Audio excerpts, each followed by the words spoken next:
नमस्कार दर्शक बंधु आज क्षुद्र भिडियो आपण मानक स्वागत। 2 एप्रिल गुरुवार चैत्र पूर्णिमा दिन एक मुठी लुणर करनियंतु महा उपाय। एहाकु करिबा द्वारा आपणक जीवन को धन आसीबार मार्ग खोली जीव। ता सहित आपणकर भाग्य एते मात्रा रे परिवर्तन होई जीव जे आपण निजे मध्य जानि परिबे नाही एवं हस खुशी रे पूरी उठिब आपणक घर परिवार। ता सहित आपणक मनरे जहाँ भी किछि अधा अधूरा मनस्कामना रही अछि से सबु मध्य माँ लक्ष्मी एवं नारायणक आशीर्वाद पूरण होई जीव। दर्शक बंधु जेमिति कि आपण माने जानिचंती आमर सनातन धर्म रे पूर्णिमार बहुत अधिक महत्व रही। जेहेतु चलित वर्षर चैत्र पूर्णिमाटी गुरुवार दिन पड़िबा पई जाउची जाकि आपण माने माँ लक्ष्मी एवं नारायण का आशीर्वाद को एक साथी रे प्राप्त करि परिबे। दर्शक बंधु चलित वर्ष चैत्र पूर्णिमा दिन अनेक प्रकारर शुभ जोगर संगठन हेबाकु जाउची। जो व्यक्ति माने चैत्र पूर्णिमा बा गुरुवार दिन एक मुठी लुणर एही महा उपायटी को करि नेउचंती तेबे सेमानक भाग्य रे केवल लाभ ही लाभ देखादेब। दर्शक बंधु मु आपण मानक भिडियो आगे बताई रखिबी जे लुणर केउ उपाय को केउ समय रे करिबा द्वारा आपण को सेथिरो 100% लाभ मिली परिबो। सेथिपाई जो माने भी एही वीडियोटी को देखुचंती आपणकर फायदा निमंते वीडियोटी को शेष पर्यंत निश्चय देखंतो। जदि आपण माने वीडियोटी को स्किप करिदेबे तेबे आपणक जीवनर उन्नति निमंते किछि गुरुत्वपूर्ण कथा को आपण माने हराई देबे एवं जहा द्वारा आपण माने सेही उपाय गुडी को भल भाबरे बुझी परिबे नाही। दर्शक बंधु जदि आपण माने ए पर्यंत वीडियोटी को लाइक करि नांती वीडियोटी को लाइक करी कमेंट बॉक्स रे जय माँ लक्ष्मी जय जगन्नाथ अवश्य लिखि दियंतो एवं चैनल टी रे नुआ थिले चैनल टी को सब्सक्राइब करि दियंतो। दर्शक बंधु जदि आपण माने बहुत बड़ा बड़ा पूजा पाठ करिनेबा परे भी आपणक निकट को धन आसु नाही किंबा आपणक परिवारर उन्नति हेउ नाही तेबे आपण माने 2 एप्रिल गुरुवार चैत्र पूर्णिमा दिन एक मुठी लुणर एही महा उपायटी को थरे मात्र परीक्षा करी देखंतो। एही उपायटी को करिनेबा परे आपणक उपरे एवं आपणक परिवार उपरे माँ लक्ष्मी एवं नारायणक आशीर्वाद वर्षा हेब। ता सहित आपणक मनरे जहाँ भी किछि अधा अधूरा मनस्कामना रहिथिला से सब को मध्य माँ लक्ष्मी पूरण करिदेबे। दर्शक बंधु आजिर समय रे जो माने धनवान होई परिछंती अर्थात सेमानक पाखको धन आसी परिछि सेमाने मध्य एही सब उपाय को करिनेबा द्वारा माँ लक्ष्मी एवं नारायण सेमानक उपरे प्रसन्न होई जाइछंती जहा द्वारा सेमाने तांका जीवन रे आजिका समय रे धनवान होई परिछंती जहा द्वारा सेमानक मध्य एहार शुभ फल मिली पारुछि। आपणक जीवन रे जे कौनसी भी समस्या चली थाउ से ऋण करज हेउ किंबा अर्थजनित कौनसी समस्या हेउ नचेत चाकरी क्षेत्र रे आपणको चाकरी प्राप्त हेउ नाही तेबे आपणकर समस्त समस्यार लुण ही केवल समाधान करि परिबो एवं आपण निजे ही एही उपायटी को करिके देखि नेबा परे निजे ही चमत्कार देखिबा पई पाइबे।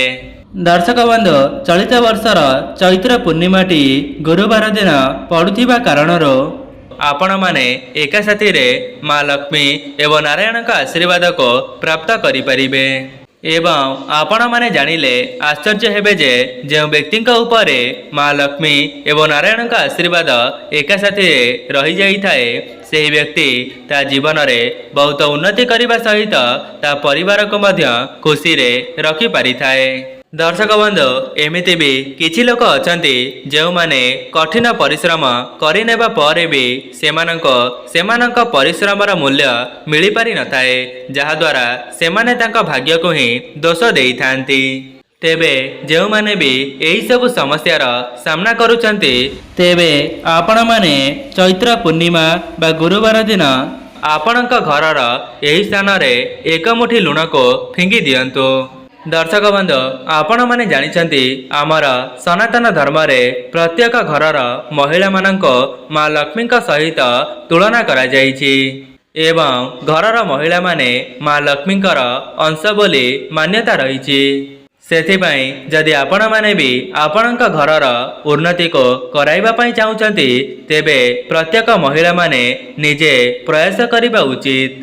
जदि पुरुष माने एही भिडियोटी को देखुचंती एही भिडियोटी शेष हेबा परे आपणक घरर महिला मानको एही उपाय विषय रे बताई परिबे। कहीं ना ए उपायटी करिबा पई आपणकर टंकाटे मध्य खर्च हेब नाही, बरं आपण माने ए उपायटी को करिनेबा द्वारा आपणक जीवन को धन आसीबार मार्ग खोली जीव एवं आपणकर ऋण करज 1 मास मध्यरे सुझी जीव। दर्शक बंधु जदि आपण माने चाहिए तेबे आपणक घरर उन्नति आपण निजे ही करि परिबे। सेथिपाई विशेष दिन मानकरे विशेष उपाय को करिनेबा द्वारा आपणकर ही मंगल होइथाए। जेउ मानक घरे नकारात्मक शक्ति भरी होई रही थाए तेबे सेमाने एही उपायटी को करिनेबा द्वारा सेमानक घरो नकारात्मक शक्ति दूर हेबा सहित सेमानक घर को सकारात्मक शक्तिर आगमन होइथाए। दर्शक बंधु आमर सनातन धर्म रे लुणर बहुत अधिक महत्व रही जहाँकि खाद्यर स्वाद को बढ़ाइबारे यह सहायता करिथाए। ता सहित आपण माने जानिचंती लुणटी समुद्र देवतांकर अंश होइथांती एवं ता सहित माँ लक्ष्मी मध्य समुद्र देवतांकर कन्या अटंती। तेबे मोर कहिबार अर्थ हेउची लुणर संबंध माँ लक्ष्मी सहित होइथाए। दर्शक बंधु आपण माने जानिले आश्चर्य हेबे जे सामान्य देखा जाउथिबा लुणटी आपणक जीवनरो दुख दारिद्रता को दूर करिबार क्षमता रखिथाए। दर्शक बंधु जदि आपण माने भी माँ लक्ष्मी एवं नारायण का आशीर्वाद को एक साथी रे पाइबा पई चाहुचंती नचेत आपणक जीवनरो दुख दारिद्रता को दूर करिबा पई चाहुचंती तेबे 2 एप्रिल गुरुवार चैत्र पूर्णिमा दिन 1 मुठी लुणर एही महा उपायटी को थरे मात्र परीक्षा करी देखिबे। दर्शक बंधु एमिति भी किछि लोक आशा रखि थांती सेमानक घर को धनर आगमन हेउ एवं सेमानक जीवन रे केबे हेले भी धनजनित समस्या प्रवेश न करू। देखंतो धनर आगमन पई आपणको परिश्रम त करिबा पई पड़िबो, बिना परिश्रम रे आपणको कौनसी मूल्य मिली परिबो नाही। किंतु जदि आपण माने विशेष दिन मानकरे किछिटा उपाय को करि नेउछंती तेबे सेथिरे मध्य आपणको अनेक शुभ फल देखिबा पई मिलिबो एवं ईश्वरंकर आशीर्वाद मध्य आपणक उपरे बनी रही थाए। तेबे प्रथम उपायटी हेउची जदि आपण माने एही उपायटी को करिनेबे तेबे आपणक घरे केबे हेले भी नकारात्मक शक्ति प्रवेश करि परिबो नाही। जदि परिवार रे कौनसी सदस्यंक सहित मन मतांतर कली झगड़ा लगी रही तेबे एही उपायटी करिनेबा परे से सब मध्य खूब शीघ्र दूर होई जीव।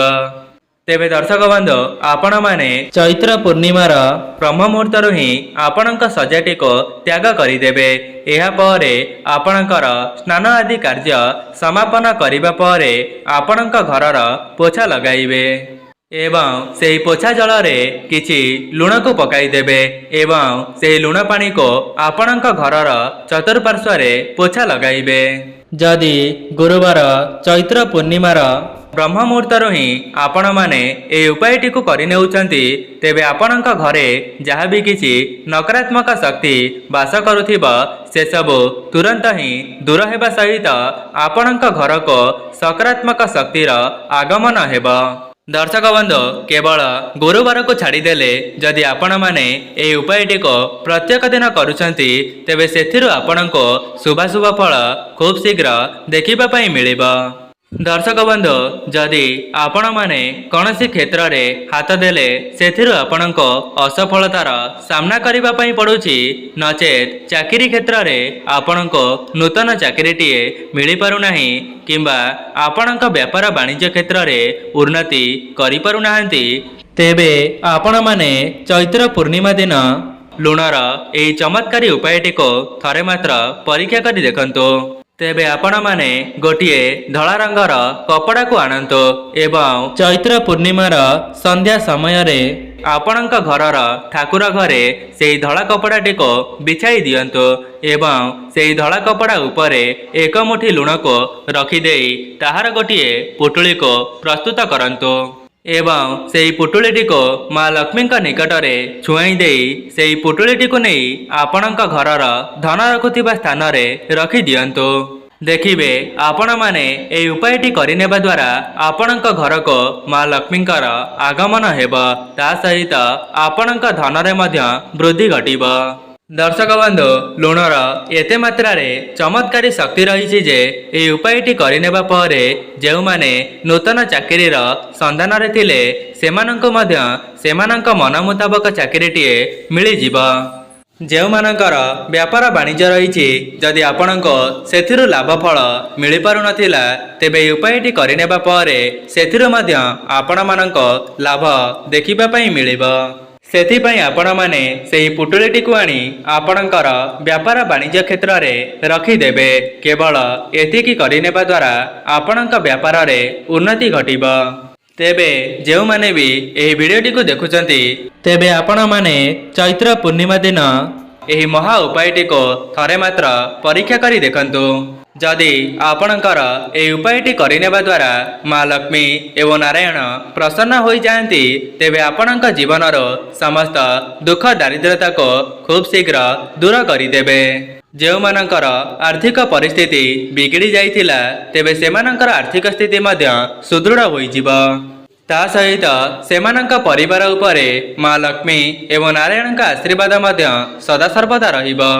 ଦର୍ଶକ ବନ୍ଧୁ, ଏବେ ଆସନ୍ତୁ ଜାଣିନେବା ଏକ ମୁଠି ଲୁଣର ସଠିକ ପ୍ରୟୋଗ କରିନେବା ଦ୍ୱାରା ଆପଣଙ୍କ ଜୀବନକୁ କିପରି ଭାବରେ ଉନ୍ନତି ଆସିବ।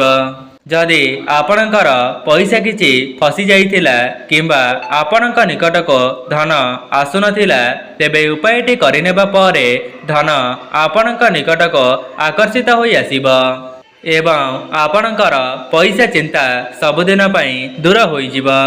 ସେଥିପାଇଁ ଆପଣମାନେ ଗୋଟିଏ କାଚ ପାତ୍ରକୁ ଆଣିବେ ଏବଂ ସେହି କାଚ ପାତ୍ରରେ ଲୁଣକୁ ଭରିଦେଇ ଆପଣଙ୍କ ଘରର ବାଥରୁମରେ ରଖିଦେବେ। ଧ୍ୟାନ ରଖିବେ ଆପଣମାନେ ଏହି ଉପାୟଟିକୁ ଚୈତ୍ର ପୂର୍ଣ୍ଣିମାର ସନ୍ଧ୍ୟା ସମୟରେ କରିବା ପାଇଁ। କାହିଁକିନା ସନ୍ଧ୍ୟା ସମୟରେ ମର୍ତ୍ତ୍ୟମଣ୍ଡଳରେ ଦେବାଦେବୀମାନେ ବିଚରଣ କରିଥାନ୍ତି ଏବଂ ଏହି ଉପାୟଟି କରିନେଲେ ଆପଣଙ୍କ ଘରକୁ ସକାରାତ୍ମକ ଶକ୍ତିଙ୍କର ଆଗମନ ହେବ ଏବଂ ଆପଣଙ୍କ ଘରେ ଯାହା ବି କିଛି ନକାରାତ୍ମକ ଶକ୍ତି ଭରି ହୋଇ ରହିଥିବ ତେବେ ସେସବୁ ମଧ୍ୟ ଖୁବ୍ ଶୀଘ୍ର ଦୂରକୁ ଚାଲିଯାଏ। ଯେଉଁମାନଙ୍କର ଋଣ କରଜ ଥିଲା ସେମାନଙ୍କର ଋଣ କରଜ 1 ମାସ ମଧ୍ୟରେ ଶୁଝିଯିବ ଏବଂ ସେମାନଙ୍କ ନିକଟକୁ ଧନ ଆସିବାର ମାର୍ଗ ଖୋଲିଯିବ। ଯଦି ପୂର୍ବରୁ ଆପଣଙ୍କର କୌଣସି ବଦଖର୍ଚ୍ଚ ପାଇଁ ଆପଣଙ୍କ ନିକଟରେ ଧନ ସଞ୍ଚୟ ହୋଇ ରହିପାରୁନଥିଲା ତେବେ ଉପାୟଟି କରିନେବା ପରେ ଆପଣଙ୍କ ନିକଟରେ ଧନ ସଞ୍ଚୟ ହେବା ଆରମ୍ଭ ହୋଇଯିବ। ଦର୍ଶକ ବନ୍ଧୁ, ଆମର ସନାତନ ଧର୍ମରେ ଏକ ମୁଠି ଲୁଣକୁ ଶୁକ୍ରଦେବଙ୍କର କାରକ ବୋଲି ମାନାଯାଇଥାଏ। ଏମିତି ମଧ୍ୟ ମାନ୍ୟତା ରହିଛି ଯେଉଁ ବ୍ୟକ୍ତିଙ୍କର ଶୁକ୍ର ଗ୍ରହ ମଜବୁତ ଥାନ୍ତି ସେହି ବ୍ୟକ୍ତି ଧନଧାନ୍ୟରେ ପରିପୂର୍ଣ୍ଣ ହେବା ସହିତ ସେମାନଙ୍କ ଜୀବନରେ କେବେ ହେଲେ ବି ଧନଜନିତ ସମସ୍ୟା ଦେଖାଦେଇ ନଥାଏ। ଯଦି ଆପଣମାନେ ବି ଆପଣଙ୍କ ଶୁକ୍ର ଗ୍ରହଙ୍କୁ ମଜବୁତ କରିବା ପାଇଁ ଚାହୁଁଛନ୍ତି ତେବେ ଚୈତ୍ର ପୂର୍ଣ୍ଣିମାର ସନ୍ଧ୍ୟା ସମୟରେ ଲାଲ କପଡ଼ାକୁ ପ୍ରସ୍ତୁତ କରିବେ ଏବଂ ସେହି ଲାଲ କପଡ଼ାଟିକୁ ନେଇ ଆପଣଙ୍କ ଠାକୁର ଘରେ ବିଛାଇ ଦେବେ। ଏହାପରେ ସେହି ଲାଲ କପଡ଼ା ଉପରେ ଏକ ମୁଠି ଲୁଣକୁ ରଖିଦେବେ ଏବଂ ଏହାପରେ ମା ଲକ୍ଷ୍ମୀଙ୍କ ନିକଟରେ ଗୋଟିଏ ଘିଅର ଦୀପକୁ ପ୍ରଜ୍ୱଳନ କରିବେ ଏବଂ ଦୀପଟିକୁ ପ୍ରଜ୍ୱଳନ କରିସାରିବା ପରେ ସେହି ପୁଟୁଳିଟିକୁ ନେଇ ଆପଣଙ୍କ ଶୋଇବା କକ୍ଷରେ ରଖିଦେବେ। କେବଳ ଏତିକି କରିନେବା ଦ୍ୱାରା ଆପଣଙ୍କର ଶୁକ୍ରଗ୍ରହ ମଜବୁତ ହୋଇଯିବେ ଏବଂ ମା ଲକ୍ଷ୍ମୀଙ୍କର ସ୍ଥିର ବାସ ଆପଣଙ୍କ ଘରେ ସଦାସର୍ବଦା ରହିବ। ଦର୍ଶକ ବନ୍ଧୁ, ମୁଁ ଆପଣମାନଙ୍କୁ ଲୁଣର ଗୋଟିଏ ରାମବାଣ ଉପାୟ କହି ରଖୁଛି ଯାହାକୁ କରିନେବା ଦ୍ୱାରା ମା ଲକ୍ଷ୍ମୀ ଏବଂ ନାରାୟଣଙ୍କର ଆଶୀର୍ବାଦ ଆପଣଙ୍କ ପରିବାର ଉପରେ ସଦାସର୍ବଦା ରହିବ। ସେଥିପାଇଁ ଆପଣମାନେ ଚୈତ୍ର ପୂର୍ଣ୍ଣିମାର ସନ୍ଧ୍ୟା ସମୟରେ ଏକ ମୁଠି ଲୁଣକୁ ନେଇଯିବେ ଏବଂ ସେହି ଲୁଣଟିକୁ ନେଇ ଆପଣଙ୍କ ମୁଖ୍ୟ ଦ୍ୱାରରେ ଛିଡ଼ା ହୋଇଯିବେ ଏବଂ ଆପଣଙ୍କ ମୁହଁ ରହିବ ଆପଣଙ୍କ ଘରର ବାହାର ପଟକୁ ଏବଂ ଆପଣଙ୍କ ମନରେ ଯାହା ବି କିଛି ଅଧା ଅଧୁରା ମନସ୍କାମନା ରହିଅଛି ତେବେ ସେସବୁକୁ ମା ଲକ୍ଷ୍ମୀ ଏବଂ ନାରାୟଣଙ୍କୁ ଜଣାଇ ସାରିବା ପରେ ସେହି ଏକ ମୁଠି ଲୁଣକୁ ଆପଣଙ୍କ ଘରର ବାହାରକୁ ଫିଙ୍ଗି ଦେବେ। କେବଳ ଏତିକି କରିନେବା ଦ୍ୱାରା ଆପଣଙ୍କର ସମସ୍ତ ମନସ୍କାମନା ପୂରଣ ହେବା ସହିତ ଆପଣଙ୍କ ଘରେ ଯାହା ବି କିଛି ନକାରାତ୍ମକ ଶକ୍ତି ଭରି ହୋଇ ରହିଥିବ ସେସବୁ ତୁରନ୍ତ ହିଁ ଦୂର ହୋଇଯିବ। ଏବଂ ସେହି ଲୁଣଟିକୁ ଫିଙ୍ଗିବା ପୂର୍ବରୁ ମା ଲକ୍ଷ୍ମୀଙ୍କୁ ଜଣାଇବେ ଯେ ମା ଲକ୍ଷ୍ମୀ ଆପଣ ମୋ ଘରେ ସ୍ଥିର ଭାବରେ ବାସ କରନ୍ତୁ। ଏପରି ମା ଲକ୍ଷ୍ମୀଙ୍କୁ ଜଣାଇ ସାରିବା ପରେ ସେହି ଏକ ମୁଠି ଲୁଣକୁ ଆପଣଙ୍କ ଘରର ବାହାରକୁ ଫିଙ୍ଗି ଦେବେ। ତେବେ ଦର୍ଶକ ବନ୍ଧୁ, ଏହା ଥିଲା ଲୁଣର କିଛିଟା ବିଶେଷ ଉପାୟ ଯାହାକୁ ଆପଣମାନେ ଚୈତ୍ର ପୂର୍ଣ୍ଣିମା ଦିନ ନିଜ ଘରେ କରିନେବା ଦ୍ୱାରା ଆପଣଙ୍କର ହିଁ ମଙ୍ଗଳ ହେବ। ଦର୍ଶକ ବନ୍ଧୁ, ଯଦି ଆପଣମାନଙ୍କୁ ଏହି ଭିଡ଼ିଓଟି ଭଲ ଲାଗିଥାଏ ଭିଡ଼ିଓଟିକୁ ଲାଇକ୍ କରି କମେଣ୍ଟ ବକ୍ସରେ ଜୟ ମା ଲକ୍ଷ୍ମୀ ଜୟ ଜଗନ୍ନାଥ ଅବଶ୍ୟ ଲେଖିଦିଅନ୍ତୁ। ଚ୍ୟାନେଲଟିରେ ନୂଆ ଥିଲେ ଚ୍ୟାନେଲଟିକୁ ସବସ୍କ୍ରାଇବ୍ କରିଦିଅନ୍ତୁ। ଆଜି ପାଇଁ ରହୁଛି, ନମସ୍କାର।